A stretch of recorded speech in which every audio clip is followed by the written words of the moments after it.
The Midnight Coup, the fall of a president. The shadow over Pétionville. The night of July 6, 2021 was humid, even by Haitian standards. Crickets buzzed restlessly in the hills of Pétionville as the sprawling, gated estate of President Jovenel Moïse stood quiet in the darkness. Behind the walls, guards were posted, security systems armed, and the first family slept in separate rooms, none aware that this would be their last night together. But outside, beyond the iron gates, death was already on its way. President Moïse had always known his reign would be controversial. Elected in 2017 amid allegations of fraud and political chaos, he tried to rule a nation held hostage by corruption, gangs, and spiraling poverty. But his decision to extend his term, claiming his mandate was misunderstood, ignited fury. Opponents called him a dictator. Protesters filled the streets. Political rivals whispered about coups. International actors watched nervously. Still, Moïse was calm, or perhaps just defiant. He told close advisors, "I'm not afraid of death. I'm afraid of betrayal." Little did he know. Both were coming. At 1 a.m. on July 7th, a convoy of black SUVs snaked silently up the winding roads toward the president's home.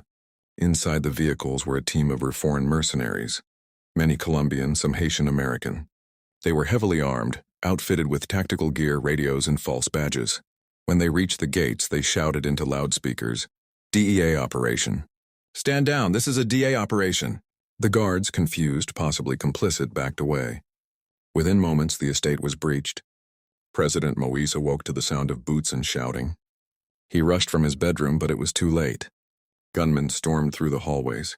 Martine Moïse, the First Lady, was shot multiple times but managed to crawl away, her body bleeding out on the cold tile floor. She watched in horror as her husband was dragged into the master bedroom.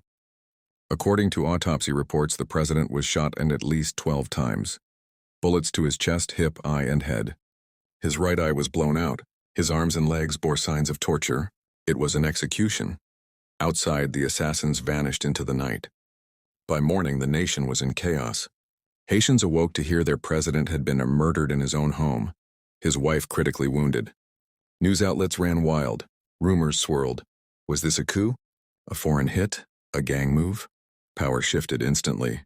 Politicians like Claude Joseph, the interim prime minister, took control, while the Ariel Henry, who had just been appointed PM by Moïse days earlier, fought for recognition.